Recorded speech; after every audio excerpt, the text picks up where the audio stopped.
नमस्कार साथियों, स्वागत है आप सभी का एसकेसी क्लासेज यूट्यूब चैनल में। रीट मेंस के सभी विद्यार्थी जो L1 और L2 से है उन सब के लिए शैक्षिक परिदृश्य को लेकर के एक इम्पोर्टेंट क्लास आज मैं आपके लिए लेकर के आया हूँ। शिक्षण में अधिगम के जो नवाचार हैं वहाँ से आपको 2 से 3 क्वेश्चंस देखने को मिलते हैं प्रत्येक एग्ज़ाम में। और यहाँ मैं एक इतने अच्छे क्वेश्चंस जो प्रीवियस ईयर्स के पेपर्स के हैं वहाँ से लेकर के आया हूँ, जहाँ से आपके एक भी प्रश्न जो है मुझे नहीं लगता है इस क्लास से बाहर जाएगा। एक बार क्लास को आप आखिरी तक देखेंगे, क्वेश्चनों का स्तर देखेंगे और प्रत्येक क्वेश्चंस पुराने प्रश्न पत्रों के हैं और क्वेश्चंस बार बार वही बनते हैं। और अपन जो हैं शिक्षण अधिगम के जो नवाचार है वहाँ से प्रश्न जो प्रश्न बन सकते हैं वो सब प्रश्न मैं लेकर के आया हूँ। मतलब कि आपका कंप्लीटली पूरा यहाँ से कवर हो जाएगा। उसके बाद आपको केवल एक बार रीडिंग मारने की ज़रूरत रहेगी। तो एक बार देखिएगा क्लास को आखिरी तक। जो भी साथी आज हमारे चैनल पर नया आया है तो एक बार चैनल को सब्सक्राइब ज़रूर करें। और सभी साथी क्लास को देखने के बाद यदि आपको लगता है कि क्लास में कंटेंट अच्छा है तो एक प्यारा सा कमेंट जरूर करें और क्लास को लाइक करना ना भूलें। अभी सभी दोस्तों के साथ शेयर कर दीजिएगा। स्टार्ट करते हैं क्लास को। आज के पहले प्रश्न की ओर चलते हैं। पहला प्रश्न देखिए, इतने अच्छे क्वेश्चंस हैं। पहले आप पूरे पेपर्स को देखेंगे, पूरी क्लास को देखेंगे, उसके बाद में आप बताना कि वाकई में आपको क्लास कैसी लगी। आपके अनुभव हमारे साथ शेयर ज़रूर करिएगा साथियों। पहला प्रश्न देखिए, SIQE के अंतर्गत संचालित गतिविधियां कौन कौन सी है। जब SIQE की बात करते हैं तो साथियों इसके अंतर्गत जो अपनी फुल फॉर्म हो जाती हैं state initiative for quality education. क्या होता है देखिएगा, मैं पूरी आपको बता देता हूँ। स्टेट, ठीक है, S का हो जाएगा स्टेट, I का हो जाएगा इनिशिएटिव, ठीक है, इनिशिएटिव फोर आएगा, ध्यान रखना बहुत सी बार क्वेश्चंस पूछा जाता है। फॉर क्वालिटी एजुकेशन, ठीक है। अगर इसको हिंदी में देखें तो गुणवत्तापूर्ण शिक्षा के लिए राज्य की पहल, जिसे अपन SIQE के नाम से जानते हैं। इसमें पूछा है कि इसके अंतर्गत कौन कौन सी गतिविधियां जो है सम्मिलित है साथियों। शॉर्टली में मैं बताऊं तो इसमें एक तो CCP है जिसको अपन बोलते हैं बाल केंद्रित पेडागोजी। एक आती है CCE सतत व्यापक मूल्यांकन। एक आता है ABL जो होता है आपके गतिविधि आधारित अधिगम। और आज नया FLN टॉपिक भी इसमें जोड़ दिया गया है, ठीक है। FLN कार्यक्रम को भी इसके अंतर्गत समाहित कर लिया है। इन चार चीज़ों को, इन चार गतिविधियों को SIQE के अंतर्गत शामिल किया गया है। ये क्वेश्चन आपको मैं कह रहा हूँ किसी न किसी पेपर में, L1 के पेपर में हो, L2 के किसी भी पेपर में हो, लेकिन 100% ये क्वेश्चन आएगा। अच्छे से देख लेना। अब इसमें देखिए बाल केंद्रित शिक्षा शास्त्र, तो ये बाल केंद्रित शिक्षा शास्त्र हो जाएगा CCP, तो इसको शामिल किया गया है। गतिविधि आधारित अधिगम जिसको अपन ABL बोला जाएगा ये भी शामिल है। सतत व्यापक मूल्यांकन CCE भी इसके अंतर्गत शामिल है। तो यहाँ राइट आंसर रहेगा साथियों उपरोक्त सभी। क्या हो जाएगा, उपरोक्त सभी आपके राइट आंसर रहेगा। नेक्स्ट क्वेश्चन देखिए, SIQE जो है ये किस स्तर की शिक्षा से संबंधित है साथियों। कौन से स्तर तक की शिक्षा को इसके अंतर्गत SIQE में शामिल किया गया है। देखिए साथियों SIQE जो है ये प्राथमिक लेवल पर स्टार्ट किया गया है। किस लेवल पर किया गया है, प्राथमिक लेवल पर। 1 से 5 तक की कक्षाओं के लिए ये शामिल है, जिसे अपन प्राथमिक लेवल बोला जाता है। अब एक चीज़ और बता दूं, SIQE कब से प्रारंभ हुआ है तो ये 2015-16 से। कब से है, 2015-16 जो सत्र था तब से SIQE स्टार्ट है, गुणवत्तापूर्ण शिक्षा के लिए राज्य की पहल। अब SIQE में पढ़ने लायक यही चीज़ें हैं जहाँ से क्वेश्चन, SIQE में जितने क्वेश्चन बनते हैं वो क्वेश्चन सारे हैं इसके अंतर्गत। एक बार क्लास पूरी देखिएगा, या प्राथमिक लेवल हो जाएगा। अगला क्वेश्चन देखिए, SIQE कार्यक्रम के कौन से उद्देश्य है? उद्देश्य क्या? अब पहला प्रश्न देखा आपने, वापस इसको देखना। अब पहले प्रश्न का यदि आपको जो इसके सारे शिक्षण के अधिगम उद्देश्य जो सारे पता है, CCP, CCE, ABL, तो ये क्वेश्चन अपने आप याद हो जाएगा, अपने आप इसको आप हल कर लोगे। तो उद्देश्य क्या देखना, बाल केंद्रित शिक्षण के द्वारा सीखने के पर्याप्त अवसर मिलते हैं, बिल्कुल सही बात है ये, ठीक है। बच्चों में परीक्षा के भय को भी दूर करना होता है, गतिविधि आधारित शिक्षण को भी बढ़ावा मिलता है, और उपरोक्त सभी जो है इसके उद्देश्य हो जाएंगे। डी ऑप्शन राइट आंसर रहेगा। फिर नेक्स्ट क्वेश्चन देखिएगा, चौथा क्वेश्चन जो है आपके सामने, इस क्वेश्चन को देखिए, एक अच्छे लेवल का प्रश्न है। वर्तमान में SIQE परियोजना में साझेदारी कौन कौन सी संस्थाएं कर रही हैं? अब इसके अंतर्गत साझेदारी कौन कौन सी संस्थाएं हैं जो इसके ऊपर निगरानी रखती हैं, SIQE का पूरा संचालन कर रही है? तो कौन सी संस्थाएं आती है? देखिए, राजस्थान स्कूल शिक्षा परिषद आती है, यूनिसेफ बौद्ध शिक्षा समिति भी आती है, निदेशालय माध्यमिक बीकानेर भी आता है, और RSCRT उदयपुर भी इसके अंतर्गत आती है। तो यहाँ कंप्लीटली जो है चारों संस्थाएं इसका संचालन कर रही है। उपरोक्त सभी यहाँ राइट आंसर रहेगा। चारों संस्थाओं को देख लेना, यहाँ से 100% प्रश्न आता है, ठीक है। जरूरी नहीं है एग्जामिनर कहाँ से प्रश्न दे दे, लेकिन जितने प्रश्न दे सकता है वो सारे पहले पेपर्स में आए हुए हैं, ठीक है ना। अगला क्वेश्चन देखिए कि SIQE में अकादमिक कार्यों की नियमित समीक्षा कौन करता है?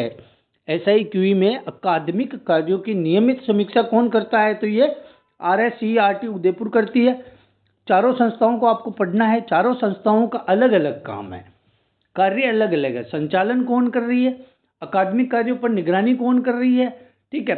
पाठ्यचर्या किसके हाथ में है, पाठ्यक्रम कौन बनाता है, ये संस्थाओं के बारे में आपको थोड़ा थोड़ा पढ़ना है। RSCRT उदयपुर यहाँ अकादमिक कार्यों की नियमित समीक्षा करती है, ठीक है साथियों। क्लास आपको कैसी लग रही है कमेंट्स करके जरूर बताइए साथियों कि आपको क्या कंटेंट अच्छा लग रहा है या नहीं लग रहा है, ठीक है। और नए साथी है तो चैनल को सब्सक्राइब करना ना भूले साथियों, ठीक है। अगला प्रश्न देखिए, SIQE संचालन हेतु राज्य स्तर की संस्था नहीं है। अब संस्था कौन कौन सी हैं याद करने के लिए मैंने बोल दिया है। यहाँ देखिए, जिला कोर ग्रुप, राज्य शैक्षिक समूह है, परियोजना परिचालन समिति और राज्य कार्यकारी समूह है।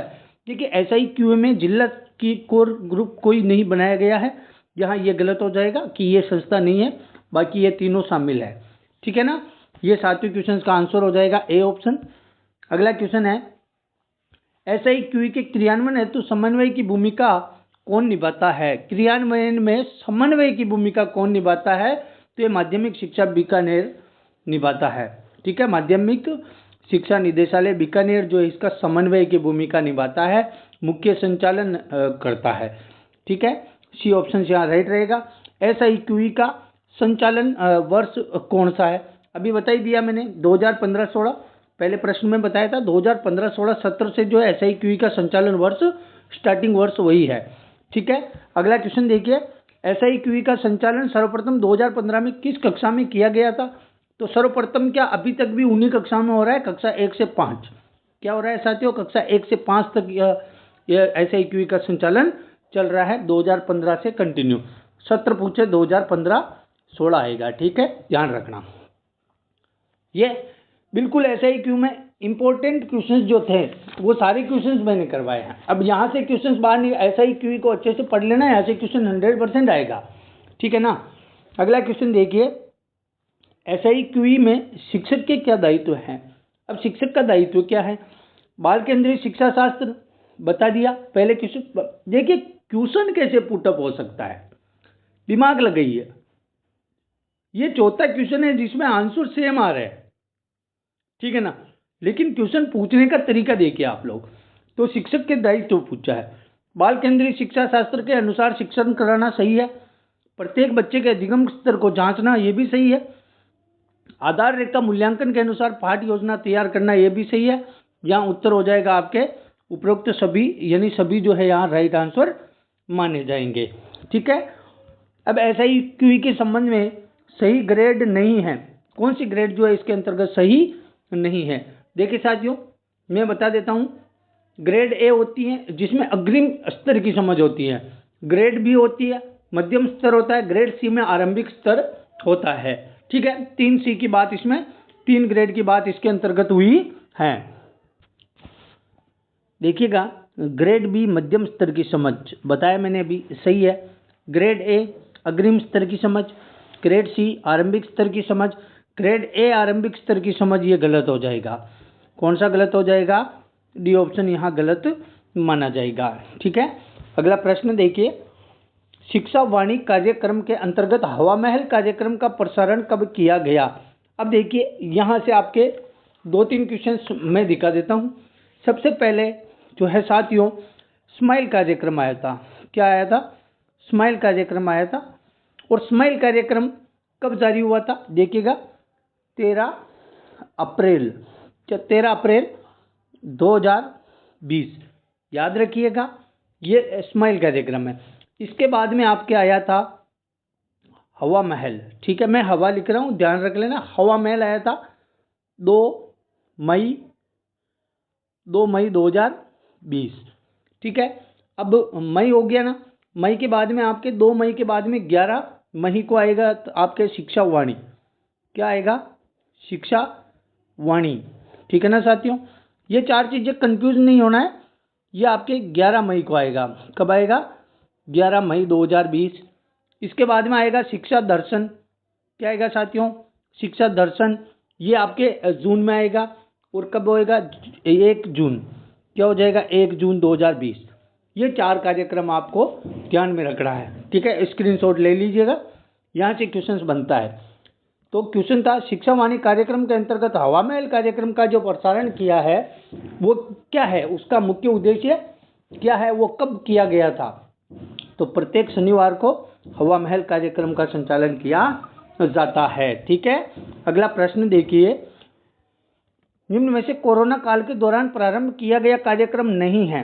ठीक है, शिक्षा वाणी कार्यक्रम, स्माइल कार्यक्रम, SIQE और शिक्षा दर्शन। सबको पता है SIQE जो है 2015-16 में ही स्टार्ट हो गया था। इसका कोरोना काल से कोई संबंध नहीं है। शिक्षा वाणी, स्माइल, शिक्षा दर्शन तीनों ही कोरोना काल से संबंधित हैं। Option number C right answer रहेगा। हवा महल कार्यक्रम के अंतर्गत कितने क्रियाकलापों को प्रसारण किया जाता है? हवा महल कार्यक्रम के अंतर्गत कितने क्रियाकलापों का जो है प्रसारण किया जाता था? तो कितने क्रियाकलापों का किया जाता था साथियों? 5 क्रियाकलाप। ठीक है, ऑप्शन नंबर डी। अगला प्रश्न देखिएगा, दीक्षा राइज नामक कार्यक्रम का उद्देश्य कौन सा नहीं है? दीक्षा राइज। ठीक है, दीक्षा राइज बहुत इंपॉर्टेंट है, यहाँ से प्रश्न 100% पूछा जाता है। शिक्षकों के लिए उन्नत डिजिटल तकनीक उपलब्ध स्तर सही है, शिक्षार्थी और शिक्षकों से संवाद भी सही है, विद्यार्थी स्वयं अपना मूल्यांकन करेगा, शिक्षक को यूट्यूब उपलब्ध कराना इसका उद्देश्य नहीं है, यूट्यूब के बारे में कोई प्रावधान इसके अंतर्गत नहीं है। डी ऑप्शन राइट हो जाएगा। अगला प्रश्न देखिए, दीक्षा राइज नामक कार्यक्रम का निर्माण किसके सहयोग से किया गया? दीक्षा, जब दीक्षा की बात हो तो भारत सरकार, दीक्षा राइज की बात हो तो राजस्थान सरकार पे नजर जानी चाहिए आप लोगों की। ठीक है, तो दीक्षा राइज जो है, ठीक है, इसके अंतर्गत मुख्य संस्था, इसका निर्माण किया तब मुख्य संस्था कौन सी थी? NCERT थी साथियों। कौन सी थी? NCERT थी।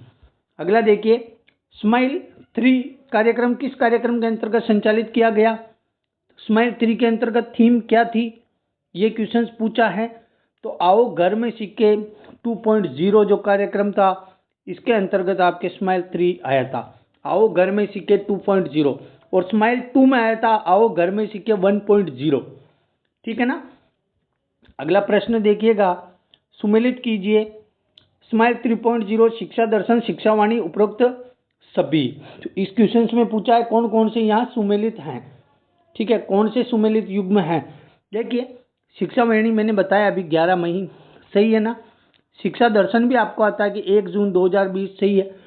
जब 2 सही है तो साथियों उपरोक्त सभी सही होगा, क्योंकि स्माइल 3.0 21 जून 2021 को आया है। ध्यान रखिएगा, 21 जून 2021 को आया था स्माइल 3.0।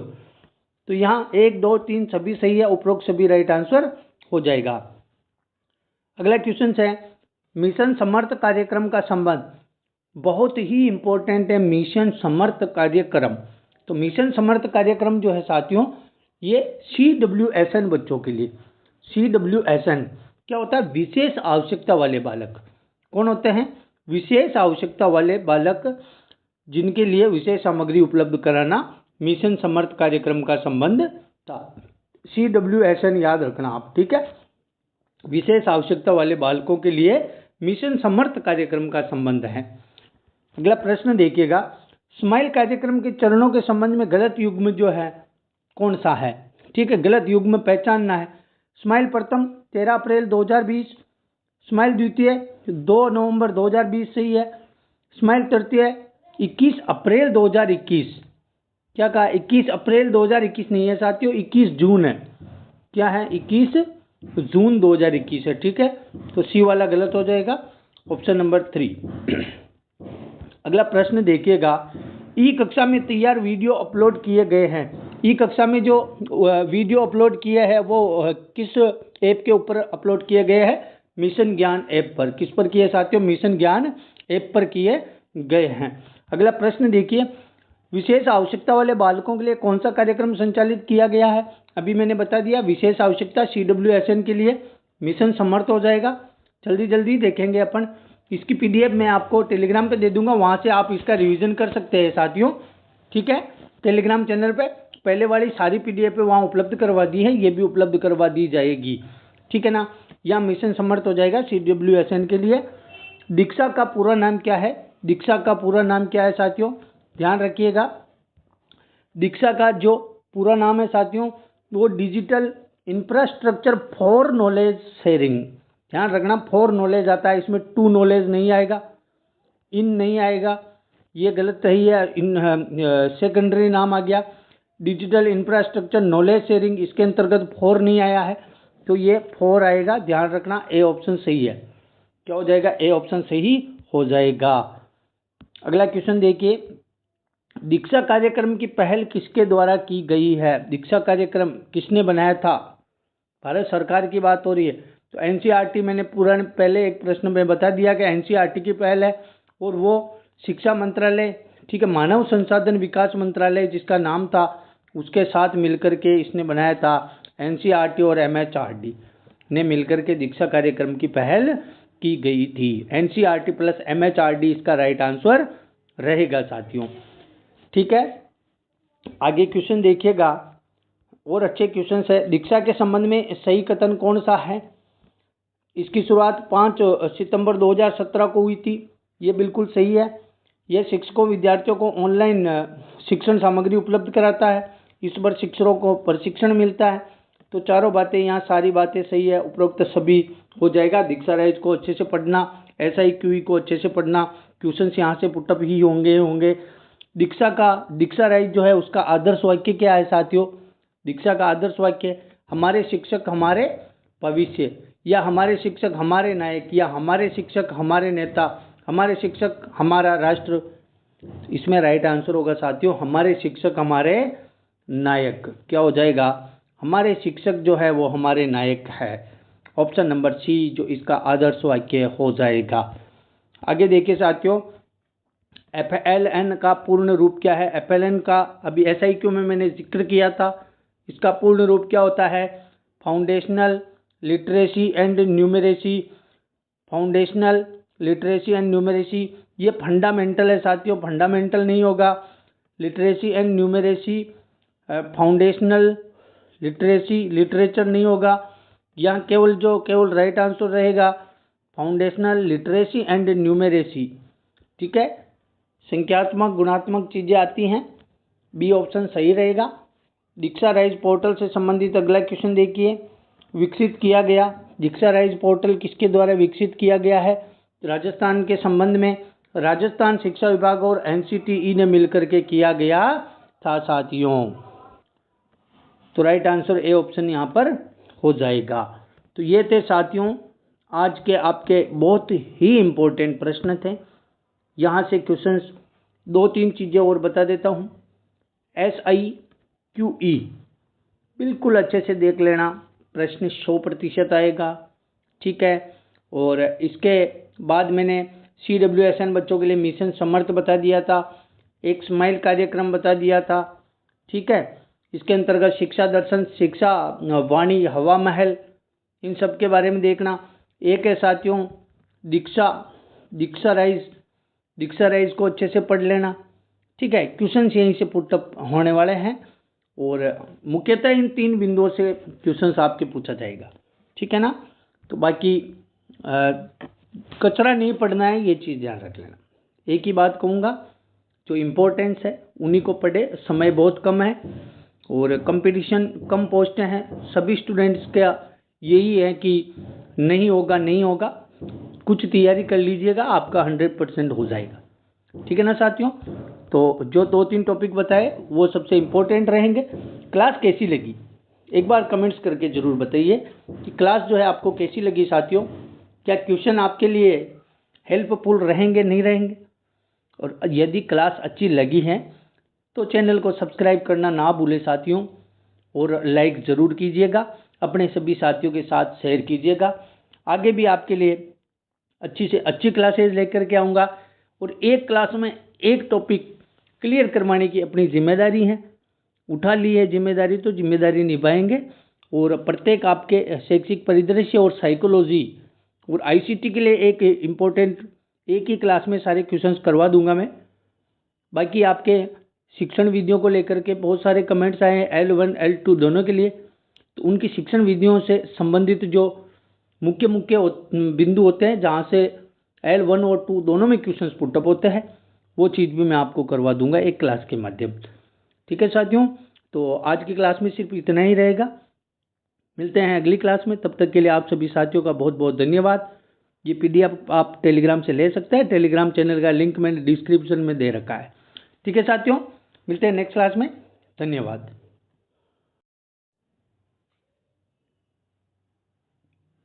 नमस्कार साथियों, स्वागत है आप सभी का SKC क्लासेज यूट्यूब चैनल में। आज रीट के विद्यार्थियों के लिए जो कि L1 और L2 दोनों के लिए सबसे अहम टॉपिक शिक्षक परिदृश्य को लेकर के, तो उसमें आपके एक टॉपिक है जहाँ से प्रत्येक मतलब पेपर के अंतर्गत 2 से 3 क्वेश्चंस आते हैं और पिछले पैटर्न्स पे भी आए थे और आगे होने वाले पेपर्स में भी 100% है कि यहाँ से जो है 2 से 3 क्वेश्चंस आपको देखने, कम से कम 2 या 3-4 क्वेश्चंस भी देखने को मिल सकते हैं। तो आज इस टॉपिक की अपन बात करेंगे, आखिरी तक क्लास को देखिएगा। आपका एक भी प्रश्न एग्जाम में इस क्लास से बाहर नहीं जाने वाला है साथियों, और आपको लगेगा कि शुरुआती क्वेश्चंस की इतने सरल क्वेश्चंस आते हैं, तो साथियों क्वेश्चंस ऐसे ही आते हैं लेकिन कंफ्यूज अपन होते हैं और क्वेश्चंस गलत हो जाता है। तो ध्यान से क्लास को देखिएगा। आपका RTE 2009 को लेकर के मैं आपके लिए जो आज की इम्पोर्टेंट क्लास है, जिसके अंतर्गत सभी क्वेश्चंस ऐसे हैं जो पुराने प्रश्न पत्रों में आए हुए हैं और बार बार यही क्वेश्चंस आते हैं। RT में जितने क्वेश्चन बनने थे वही क्वेश्चंस मैं लेके आया हूँ आपके रीट के पैटर्न्स के अकॉर्डिंग। एक भी प्रश्न इस क्लास से आपको बाहर देखने को नहीं मिलेगा साथियों, इसलिए क्लास को आखिर तक देखिएगा। और जो भी साथी हमारे चैनल पर नया आया है तो एक बार चैनल को सब्सक्राइब जरूर करें और एक प्यारा सा कमेंट्स कर दीजिएगा, ताकि आपका कमेंट्स हमारे लिए एक मोटिवेशन का काम करता है। इसलिए हम आपके लिए अच्छी से अच्छी, बेहतरीन से बेहतरीन क्लासेस प्रोवाइड करवाने की कोशिश करेंगे। रीट प्री के लिए भी मैंने RT 2009 से बनाया था वीडियो, उसमें से सारे क्वेश्चंस आ गए थे और यहाँ RT 2009 में कुछ ऐसे क्वेश्चंस भी हैं जो आपको देखने को 100% एग्जाम में मिलेंगे, ठीक है साथियों। शुरुआत करते हैं क्लास की। पहला क्वेश्चंस देखिएगा और क्लास को शेयर करना ना भूलिएगा।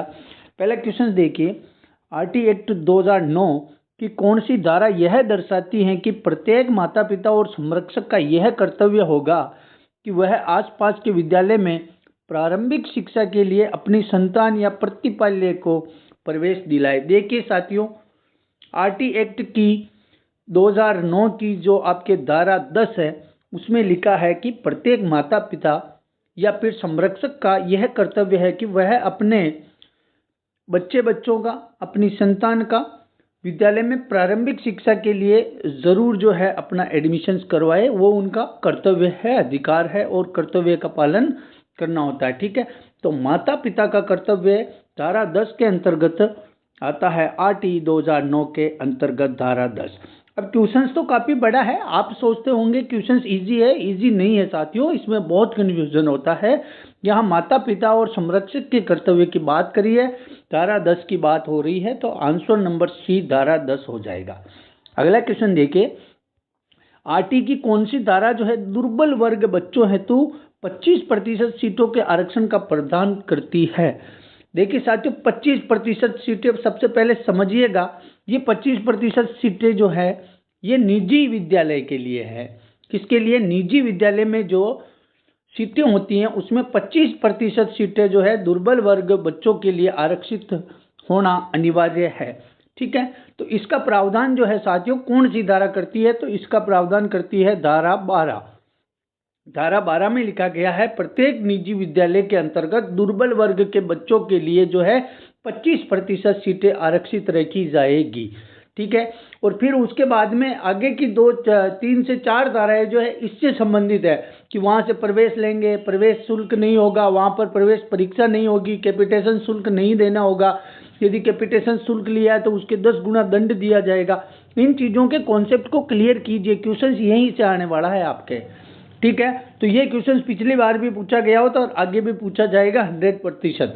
ठीक है, क्वेश्चंस को घुमा के भी पूछ सकते हैं कि आरटी की कौन सी धारा में दुर्बल वर्ग बच्चों का जो है धारा 12 में प्रावधान किया गया, कितने प्रतिशत बच्चों के लिए? 25% के लिए है।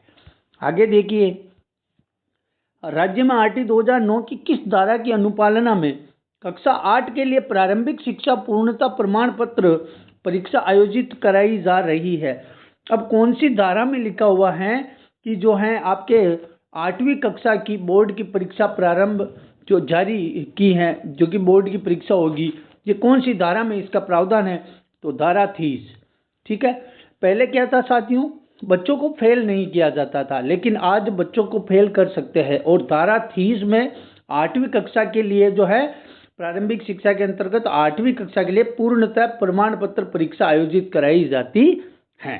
ठीक है, धारा 30 इसका राइट आंसर रहेगा।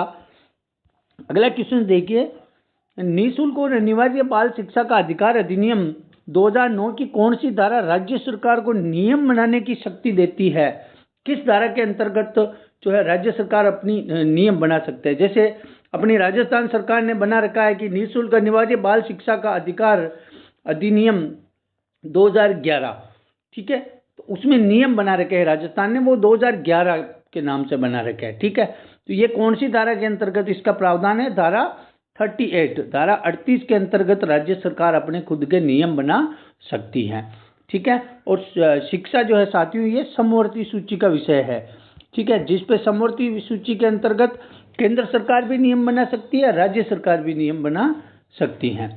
ठीक है, अगला क्वेश्चन देखेंगे, विद्यालय के शाला प्रधान का विद्यालय प्रबंधन समिति में क्या पद नाम होता है? विद्यालय का शाला प्रधान होता है आपका प्रधानाध्यापक। ठीक है, प्रधानाध्यापक को शाला प्रधान बोलते हैं, इस चीज में भी कंफ्यूज नहीं होना है। तो शाला प्रधान का जो है विद्यालय प्रबंधन समिति जो कि आपकी एसएमसी है, उसके अंतर्गत इसको किस नाम से जाना जाता है? ठीक है, तो साथियों इसको जाना जाएगा पदेन सदस्य सचिव। किसके नाम से जाना जाएगा? पदेन सदस्य सचिव, इसको सचिव कहा जाएगा। ठीक है, अगला क्वेश्चन देखिए, निःशुल्क और अनिवार्य बाल शिक्षा का अधिकार आरटी 2009 के तहत निजी और विशिष्ट श्रेणी शालाओं में निम्नांकित प्रतिशत बच्चे पहली कक्षा में प्रविष्ट होने चाहिए। अभी अपन ने पहले बात करी थी धारा 12 के अंतर्गत कितने प्रतिशत बच्चों को एडमिशन दिया जाएगा? कितने को दिया जाएगा? निजी की बात हो रही है, 25%। Option number B 25%। मैंने कहा ना क्वेश्चंस इर्द गिर्द ही आएगा, क्वेश्चंस जो है इर्द गिर्द ही आएंगे। ये जो मैंने क्लास बनाई है एक भी प्रश्न बाहर नहीं जाएगा तो मतलब नहीं जाएगा, 100% है।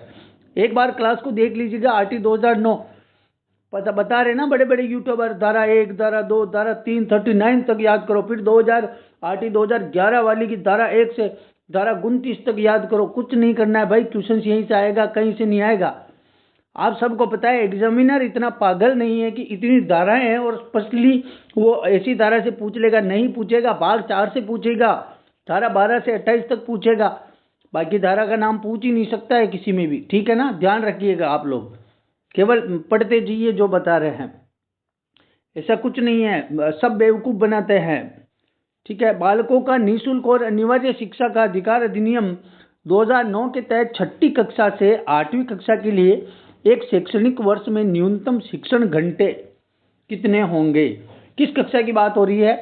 6ठी कक्षा से 8वीं कक्षा की बात हो रही है। देखिए साथियों, 6ठी से 8वीं कक्षा की यदि बात करते हैं तो वहाँ जो आपके शैक्षणिक वर्ष में जो घंटे होंगे वो 1000 होंगे, ठीक है।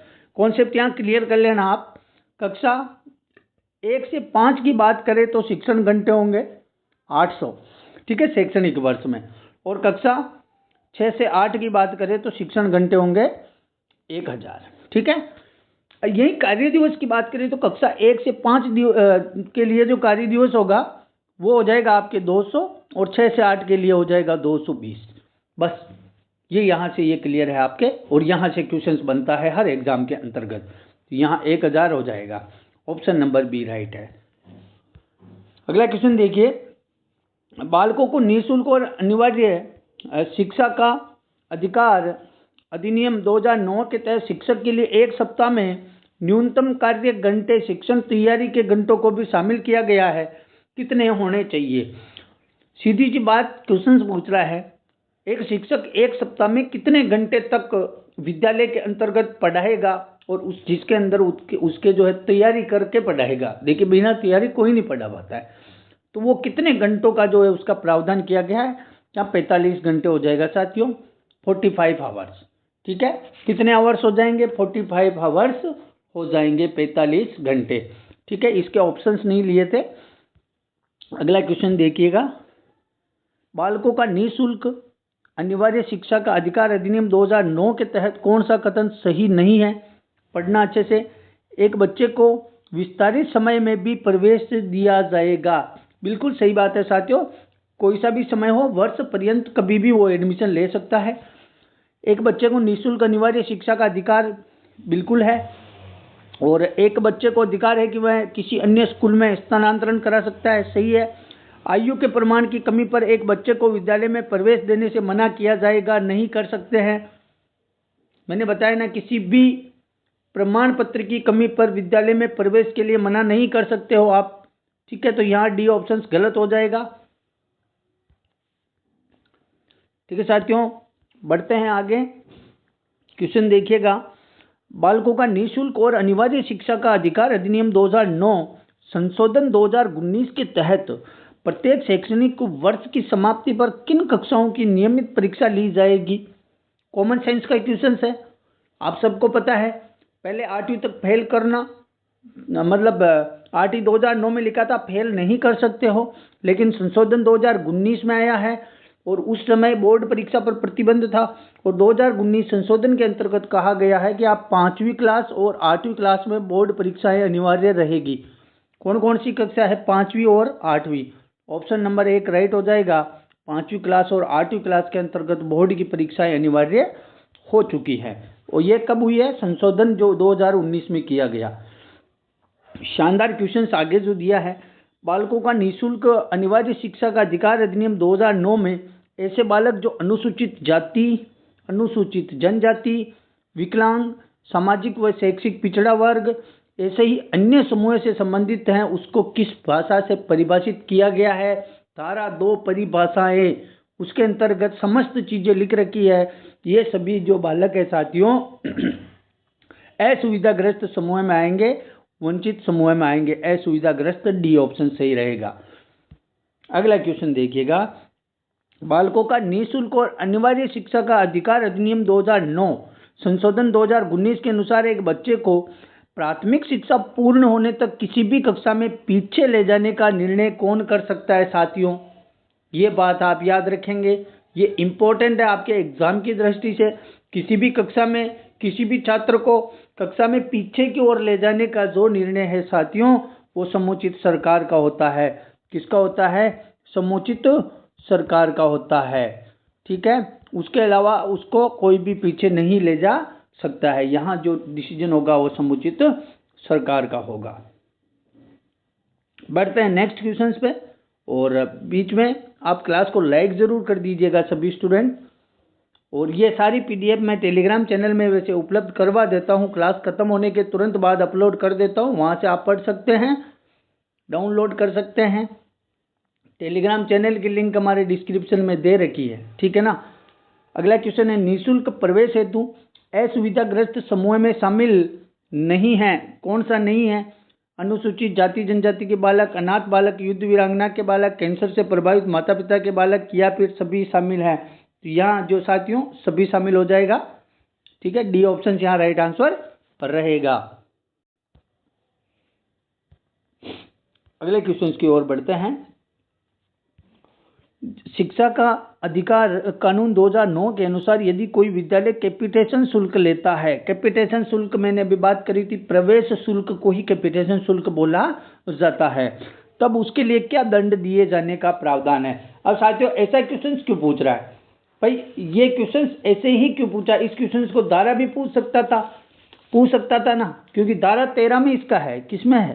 ध्यान रखना, धारा 13 के अंतर्गत प्रावधान है। धारा 12 में क्या है कि विद्यालय, निजी विद्यालय में भी 25% सीटें आरक्षित रहेगी, और धारा 13 में कैपिटेशन शुल्क है।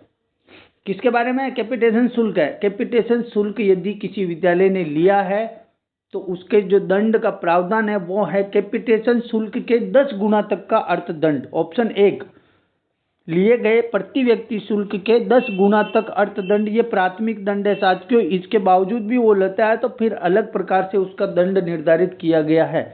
ये ऑप्शन नंबर ए रहेगा।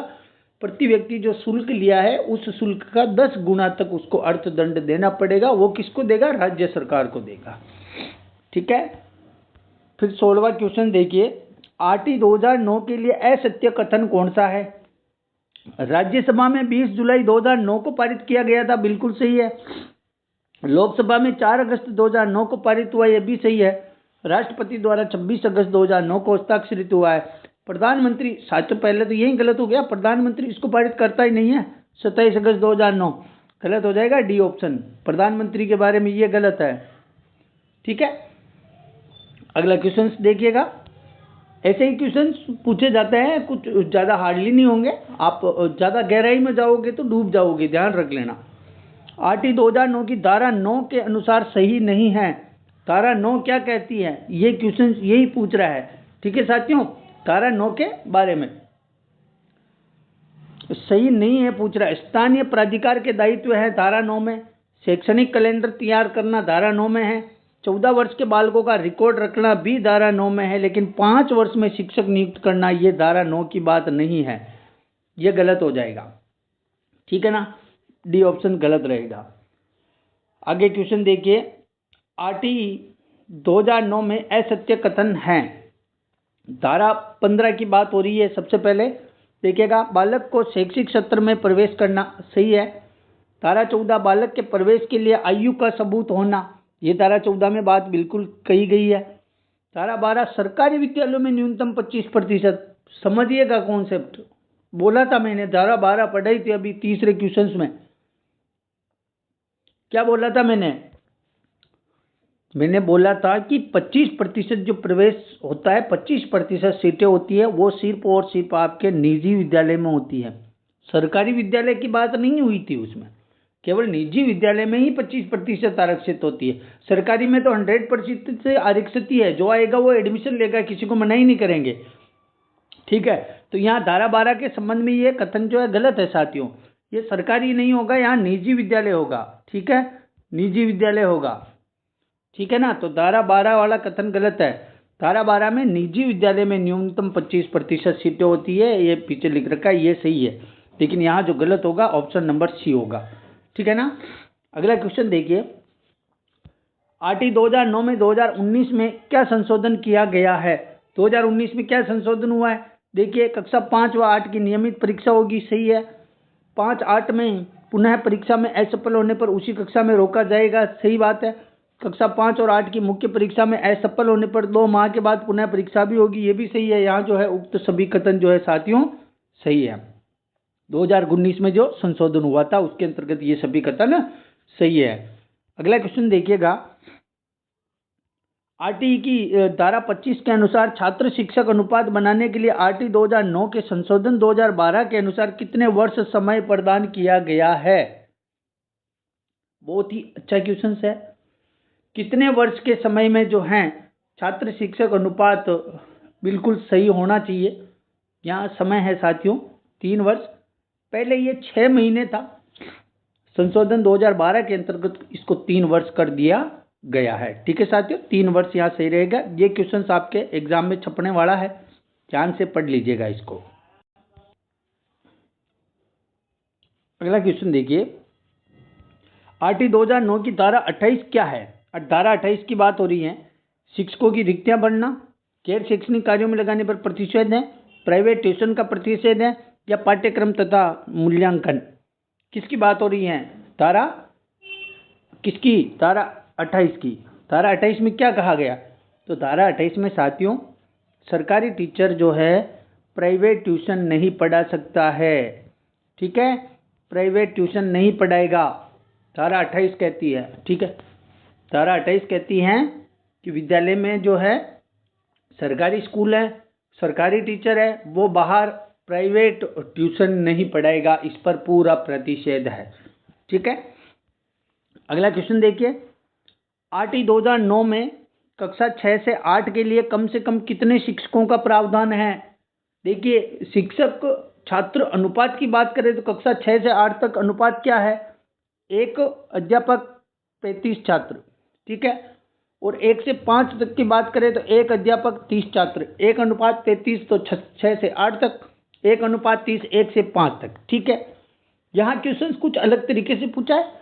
6 से 8 के लिए कम से कम कितने शिक्षकों का प्रावधान है? कम से कम 3 शिक्षक तो विद्यालय में होने ही चाहिए। कितने? कम से कम 3 शिक्षक विद्यालय में होने चाहिए। ठीक है, अगला क्वेश्चन है कि आरटी अधिनियम 2009 की धारा 25 किससे संबंधित है? धारा 25 की बात हो रही है कि धारा 25 जो है साथियों ये किससे संबंधित है? तो धारा 25 में कहा गया है छात्र और शिक्षक के अनुपात से संबंधित है। किससे है? छात्र शिक्षक अनुपात से संबंधित है धारा 25। और छात्र शिक्षक अनुपात मैंने अभी ऊपर बताया, इसको मैं कह रहा हूँ धारा 25 को अच्छे से देख लेना, यहाँ से एक क्वेश्चन बनेगा। जहां जहां मैंने बोला है कि यहां से क्वेश्चंस बनेगा तो मैं कह रहा हूं 100% बनेगा। ठीक है ना। आरटी अधिनियम 2009 की कौन सी धारा कहती है कि प्रत्येक माता पिता या संरक्षक का यह कर्तव्य होगा कि वह आसपास के विद्यालय में कोई प्रारंभिक शिक्षा के लिए अपने यथास्थिति बालक या प्रतिपाल्य का प्रवेश कराए या प्रवेश दिलाए। शुरुआत में ये क्वेश्चंस आज गया है पहले, लेकिन यहाँ पूछने की भाषा कुछ अलग है। माता पिता के कर्तव्य की बात हो रही है, धारा 10 की बात हो रही है। किसकी हो रही है? धारा 10 की बात हो रही है, जहां माता पिता संरक्षक के कर्तव्य की बात की जा रही है। ठीक है, अगला क्वेश्चन देखिएगा आप लोग। अगला क्वेश्चन है, निःशुल्क अनिवार्य बाल शिक्षा का अधिकार अधिनियम 2009 के अनुसार निम्नलिखित में से कर्तव्य समुचित सरकार का कौन सा जो है कर्तव्य इसमें नहीं है? ठीक है, समुचित सरकार का तो कौन सा कर्तव्य नहीं होगा साथियों? देखिए, एक एक कर्तव्य को देखेंगे। प्राथमिक शिक्षा में अनिवार्य प्रवेश और उसको पूरा करने की सुनिश्चितता, बिल्कुल ये तो होता है। ठीक है ना। शिक्षकों है तो प्रशिक्षण सुविधा भी उपलब्ध करवाएगी कौन? समुचित सरकार, ये भी है। राष्ट्रीय पाठ्यचर्या की रूपरेखा विकसित करना समुचित सरकार का काम नहीं है। राष्ट्रीय पाठ्यचर्या एनसीईआरटी का काम है। एनसीईआरटी का काम है राष्ट्रीय पाठ्यचर्या की रूपरेखा विकसित करना। सी ऑप्शन जो समुचित सरकार का दायित्व तो नहीं है। ठीक है, और आसपास में विद्यालय की उपलब्धता सुनिश्चित करवाएगा, ये सही है। ऑप्शन नंबर सी जो है यहाँ पर राइट हो जाएगा। ठीक है, आगे का क्वेश्चन देखिए। आरटी अधिनियम 2009 की धारा 19 और 25 के अंतर्गत किए गए मान और मानक के अनुसार यदि कोई विद्यालय जो कक्षा 1 से 5 तक संचालित है और उसमें 130 विद्यार्थी नामांकित है तो उसे कितने जो है अध्यापक उसके अंतर्गत होने चाहिए? तो कितने अध्यापक होंगे? 5 अध्यापक होंगे।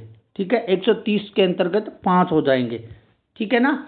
कितने हो जाएंगे साथियों? 5 अध्यापक वहां पर आपके हो जाएगा। 1 से लेकर के 30 तक 1, 60 जैसे 60 तक 2, 60 से ऊपर जाएगा 90 तक 3 है, 120 तक कितने हैं, 4 हैं।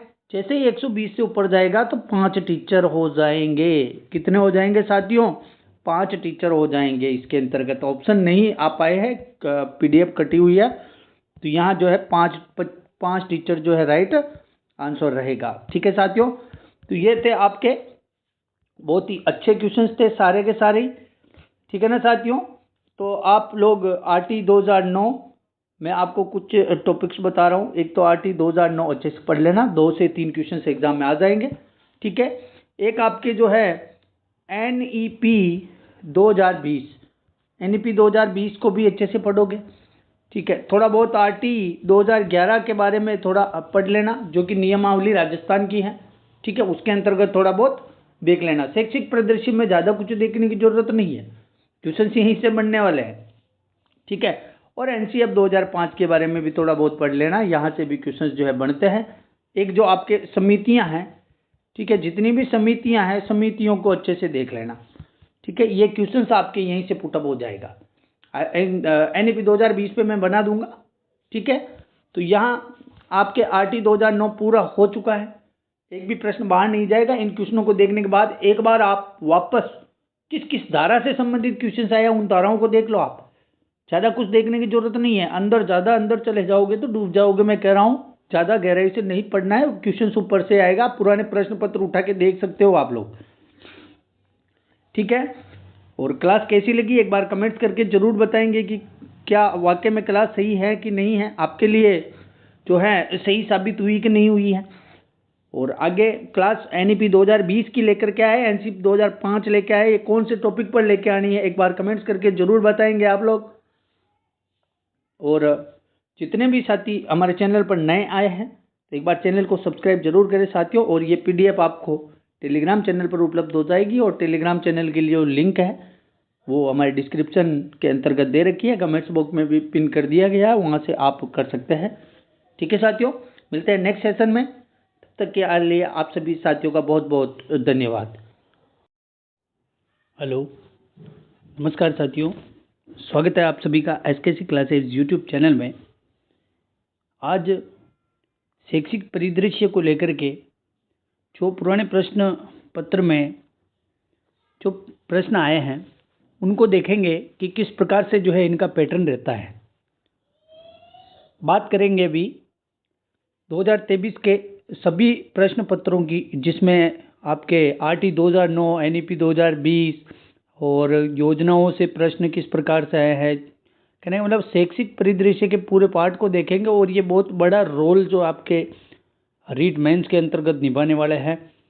तो देखिएगा, पहला पेपर L2 की सोशल साइंस का जो पेपर था उसके अंतर्गत शैक्षिक परिदृश्य से किस प्रकार से क्वेश्चन पूछे गए उनकी शुरुआत करते हैं।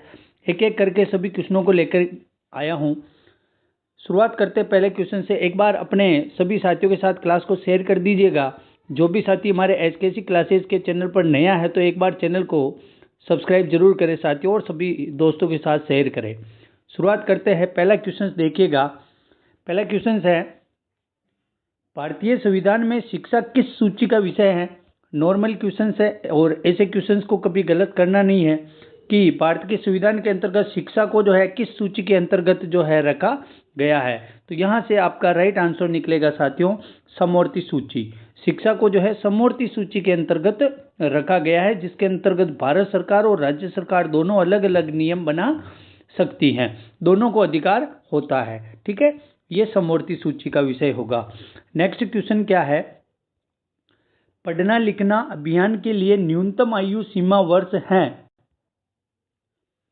पढ़ना लिखना अभियान के लिए न्यूनतम आयु सीमा क्या है। देखिए साथियों, पढ़ना लिखना अभियान जो चलाया गया है उसके अंतर्गत न्यूनतम आयु सीमा कितनी होनी चाहिए। तो साथियों, यहाँ न्यूनतम आयु सीमा की बात करें तो 15 वर्ष पूर्ण होना चाहिए। 15 वर्ष से जो ज़्यादा है उनको पढ़ना लिखना अभियान के अंतर्गत जो है साक्षर बनाया जाएगा। ठीक है, नेक्स्ट क्वेश्चन देखेंगे। ये बहुत ही अच्छा क्वेश्चन है। डाइट का पूरा नाम क्या है। जिन्होंने BSTC करी है, ठीक है, या फिर आप DLED जिन्होंने भी करी हैं उन सबको पता है कि डाइट का पूरा नाम क्या होता है। डाइट जो है ना साथियों, ये जिला शिक्षा प्रशिक्षण संस्थान होती हैं, और इसे अपन डाइट कहते हैं। और इसके अंतर्गत जो है BSTC वालों के जो को STC चलती है 2 साल की, वो कोर्स इसी के अंतर्गत होते हैं। प्रत्येक जिले में एक डाइट है, 33 डाइट टोटल राजस्थान में अभी है, और 34वीं डाइट जो है अभी काम उसका चल रहा है। ठीक है, फिलहाल 33 डाइट जो मुख्यालय आपके टोटल है। ठीक है, डाइट का पूरा नाम हो जाएगा जिला शिक्षा एवं प्रशिक्षण संस्थान। ठीक है साथियों, डी ऑप्शन यहाँ राइट रहेगा। अगला क्वेश्चन देखते हैं। नेक्स्ट क्वेश्चन जो आया था, देखिए साथियों, नॉर्मल से क्वेश्चंस आते हैं, ऐसा कुछ नहीं है। आपको इन पेपर्स को देखने के बाद किस प्रकार से तैयारी करनी है वो चीज़ आप लोगों को ध्यान रखनी है। ठीक है, ज़्यादा गहराई में भी नहीं जाना है, क्वेश्चंस ऊपर से ही पूछे जाते हैं। सेकेंडरी स्कूल टेलीविजन प्रोजेक्ट कब आरंभ किया गया था? सेकेंडरी स्कूल टेलीविजन, अब L2 वालों के लिए ये सबसे खास होने वाले हैं, ऐसे ही क्वेश्चंस आएंगे। ठीक है, तो सेकेंडरी स्कूल टेलीविजन प्रोजेक्ट जो है साथियों, ये प्रारंभ कब किया गया था? 1961 के अंतर्गत, 1961 के अंतर्गत इनको प्रारंभ किया गया था। तो सेकेंडरी स्कूल टेलीविजन प्रोजेक्ट जो है 1961 राइट आंसर इसका हो जाएगा। ठीक है, फिर नेक्स्ट क्वेश्चन देखिएगा, ये अच्छा क्वेश्चन है, ये बहुत ही शानदार। 5वां क्वेश्चन देखिए, RTE की धारा 14 क्या सुनिश्चित करती है? मैंने बताया था RT 2009 और राजस्थान के परिप्रेक्ष्य में RT 2011, दोनों को अच्छे से देखना है, सभी धाराओं को इनको देखना है, सभी जो है इनके अध्याय देखने हैं, किस अध्याय में क्या लिखा हुआ है। देखिएगा, इसके अंतर्गत जो है किसी बालक को आयु का सबूत ना होने के कारण विद्यालय में प्रवेश से इनकार नहीं किया जाएगा। क्या ये बात धारा 14 में है, या फिर रोकने और निष्कासन का प्रतिषेध होगा? किसी बालक को शारीरिक दंड नहीं दिया जाएगा या उसका मानसिक उत्पीड़न नहीं किया जाएगा? तो यहाँ देखिए साथियों, धारा 14 के अंतर्गत जो बात कही गई है वो कहा गया है किसी भी बालक को आयु का सबूत नहीं होने के कारण विद्यालय में प्रवेश से इनकार नहीं किया जाएगा। ये बी ऑप्शन राइट रहेगा। ये धारा 14 सुनिश्चित करती है कि कोई भी जो बालक है उसकी आयु का सबूत यदि उसके पास नहीं है फिर भी उसको प्रवेश देने के लिए आप मना नहीं कर सकते हो। ठीक है, ये RTE की धारा 14 है। ठीक है, अगला क्वेश्चन देखिए, RTE अधिनियम 2009 के अनुसार एक शैक्षणिक वर्ष में कक्षा 1 से 5 हेतु कार्य दिवस और शिक्षण घंटों की न्यूनतम संख्या कितनी होगी? देखिए साथियों, यहाँ से एक क्वेश्चन आपके 100% बनता है। ठीक है, इस क्वेश्चन को अच्छे से देखो, हो सकता है यही क्वेश्चन रिपीट, और 100% मैं कह रहा हूँ रिपीट होगा, 100% रिपीट होगा ये क्वेश्चन वापस। और कक्षा 1 से 5 तक की बात हो रही, कक्षा 1 से 5 की बात करें साथियों, तो यहाँ जो आपके कार्य दिवस होंगे वो 200 कार्य दिवस होंगे। कितने होंगे? 200 कार्य दिवस। और यहाँ अगर शिक्षण घंटों की बात करें तो 800 शिक्षण घंटे होंगे। ये कब कहाँ की बात है? पूर्व प्राथमिक की बात है, प्राथमिक की बात है, प्राथमिक 1 से 5 तक की कक्षा के लिए। और यहाँ अगर 1 से 8 यानी कि 6 से 8 की बात करें तो 6 से 8 के अंतर्गत जो कार्य दिवस 220 हो जाएंगे साथियों, और शिक्षण घंटे 1000 हो जाएंगे। लेकिन यहाँ जब 1 से 5 तक की बात हो रही है तो यहाँ राइट आंसर हो जाएगा 200 कार्य दिवस और 800 घंटे। बी ऑप्शन यहाँ जो है आपके राइट आंसर रहेगा। ठीक है, क्या हो जाएगा? राइट आंसर बी हो जाएगा। नेक्स्ट क्वेश्चन देखेंगे। देखिए, ये अब एक पेपर था उसका पूरा हो गया है। सोशल साइंस में कितने क्वेश्चंस पूछे गए? देखिए साथियों, 6 क्वेश्चंस जो है आपके यहाँ से पूछे गए हैं। कितने क्वेश्चन? शैक्षिक परिदृश्य से जो है आपके टोटल 6 क्वेश्चंस पूछे गए हैं साथियों। ठीक है, अब इन 6 क्वेश्चंस में आपने क्या विशेष देखा? देखिए, इसमें विशेष वही है साथियों जो कि आपके RT 2009 है। ठीक है, उसको अच्छे से पढ़ना है, NEP 2020 देखना है। ठीक है, उसके बावजूद अब आगे वाला जो अपन एक बार और पेपर देखते हैं, सेकंड शिफ्ट जो हिंदी का हुआ था उसके अंतर्गत कौन से क्वेश्चंस पूछे गए। देखिए, स्वामी विवेकानंद मॉडल स्कूल के संदर्भ में कथनों में से कौन सा कथन गलत है? विवेकानंद मॉडल स्कूल की बात हो रही है, यहाँ जो कौन सा कथन जो है साथियों यहाँ पर गलत है? देखिएगा, कक्षा 6 से 12 तक के आवासीय अंग्रेजी माध्यम के विद्यालय है साथियों। विवेकानंद मॉडल आवासीय विद्यालय नहीं है। क्या है? ये आवासीय विद्यालय नहीं है, ये केवल जो है रेगुलर विद्यालय है। यहाँ जो हॉस्टल की सुविधा उपलब्ध नहीं है, तो गलत कथन ये ए हो जाएगा। ठीक है, बाकी इनका संचालन जो है समसा के तहत राजस्थान स्कूल शिक्षा परिषद करती है और शहर शिक्षा की व्यवस्था है और CBSE से मान्यता प्राप्त है। बाकी सब सही है, लेकिन ए ऑप्शन यहाँ गलत हो जाएगा।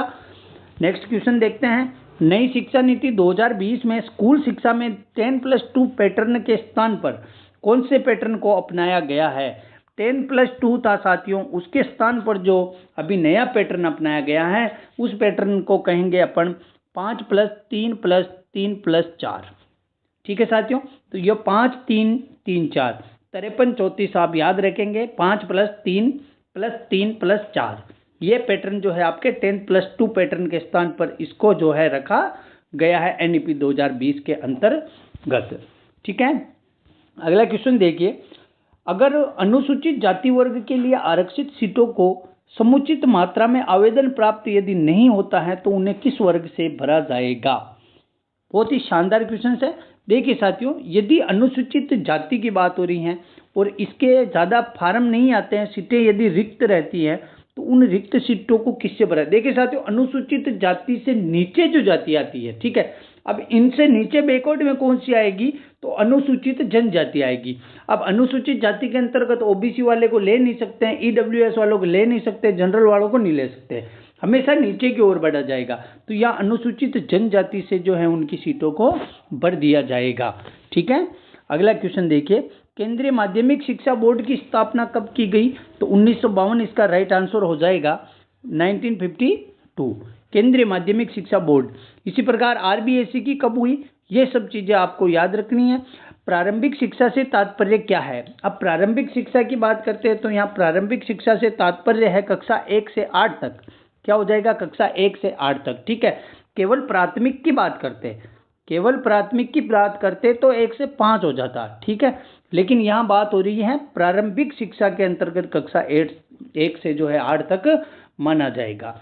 ठीक है, नेक्स्ट क्वेश्चन देखेंगे कि 25% जो सीटें आरक्षित हैं उनमें से कितनी सीटें अनुसूचित जाति और अनुसूचित जनजाति के अतिरिक्त असुविधाग्रस्त समूह वर्ग के बच्चों के लिए आरक्षित की गई हैं? देखिए साथियों, यहाँ 25% जो सीटें होती हैं उन सीटों का 16% सीटें, 25% का 16%, ध्यान रखिएगा।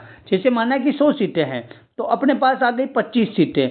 ठीक है, तो उन 25 की 16% सीटें, ये ध्यान रखना, न कि टोटल की 16, 25% की 16% जो है असुविधाग्रस्त समूह वर्ग के बच्चों के लिए आरक्षित की गई है। ऑप्शन नंबर सी राइट रहेगा। ये कुछ चीजें हैं जो आपको फैक्चुअली समझनी पड़ेगी, रटनी पड़ेगी। ठीक है, आगे क्वेश्चन देखिए, कोठारी आयोग के अध्यक्ष जो साथियों, इस क्वेश्चन को डिलीट किया गया था क्योंकि इस प्रश्न का सही उत्तर नहीं होने के कारण इस प्रश्न को डिलीट कर दिया गया है।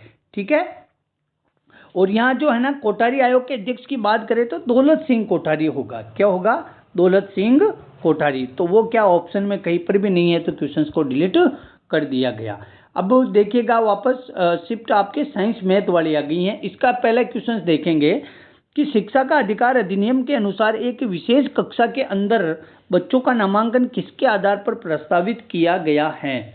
तो यहाँ किसके आधार पर होगा? तो बच्चे की उम्र के आधार पर बच्चों को रखा जाएगा, न कि बच्चा 10 साल का है और आप प्रथम कक्षा में एडमिशन दे रहे हो, ऐसा नहीं है। बच्चा 10 साल का है तो उसके अकॉर्डिंग उसको 4th क्लास में एडमिशन देना होगा। तो एज के अकॉर्डिंग ही कक्षा निर्धारित की जाएगी।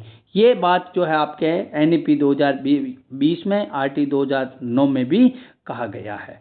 अगला क्वेश्चन देखते हैं, आरटीई में शिक्षकों की नियुक्ति के लिए योग्यता, अर्हता और सेवा शर्तें निर्धारित करती हैं। ये कौन सी धारा जो है निर्धारित करती हैं? शिक्षकों से संबंधित मैंने बताया था कि शिक्षक, माता पिता, 12 से 28 तक की जो धाराएं हैं उन सबको आपको याद करना होगा। यहाँ धारा 25 जो है ये शिक्षकों की नियुक्ति, योग्यता और अर्हताओं से संबंधित है या फिर सेवा शर्तों से संबंधित। धारा 25 और धारा 23 दोनों रहेगी। तो यहाँ राइट आंसर क्या होगा? यहाँ 23 राइट आंसर माना जाएगा। नेक्स्ट क्वेश्चन देखिएगा, प्राथमिक विद्यालयों की अंतिम प्रतिपूर्ति करने से पहले बच्चों के नामांकन का सत्यापन कौन करता है?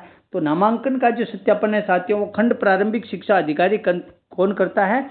बीईओ। ठीक है, सीबीईओ इसको बोला जाता है, खंड प्रारंभिक शिक्षा अधिकारी, सीबीईओ। ठीक है, ब्लॉक एजुकेशन ऑफिसर इसको बोला जाएगा, खंड प्रारंभिक शिक्षा अधिकारी। ए ऑप्शन से यहाँ राइट आंसर रहेगा। ठीक है, फिर देखिए क्वेश्चन नेक्स्ट, राजस्थान अगला क्वेश्चन क्या कह रहा है कि राजस्थान आरटी नियम 2011 के अनुसार प्रतिपूर्ति वर्ष में 2 बार सीधे जो है किसको की जाएगी। 2011 के अनुसार प्रतिपूर्ति वर्ष में 2 बार किसके द्वारा की जाएगी, तो विद्यालय को की जाएगी। ठीक है, अगला क्वेश्चन देखिए, ये सिंपल से क्वेश्चन है, इनको केवल फैक्चुअली क्वेश्चन है। किस वर्ष की बजट घोषणा में 5000 से अधिक आबादी वाले गांवों और कस्बों में सरकारी स्कूलों को महात्मा गांधी सरकारी स्कूलों में बदलने का प्रस्ताव जो है रखा गया है। तो साथियों, ये आपके गहलोत साहब की सरकार थी और 2020-21 जो इसका सन था, उस समय जो आपके महात्मा गांधी सरकारी स्कूलों में इनको तब्दील किया गया था। एनईपी 2020 के अनुसार ईसीसीई का पूर्ण रूप क्या है। ईसीसीई का पूर्ण रूप जो है क्या है, तो ये बाल्यावस्था के मूल्यांकन के लिए शैक्षिक कक्षाएं। ये क्या इसका राइट आंसर होगा क्या?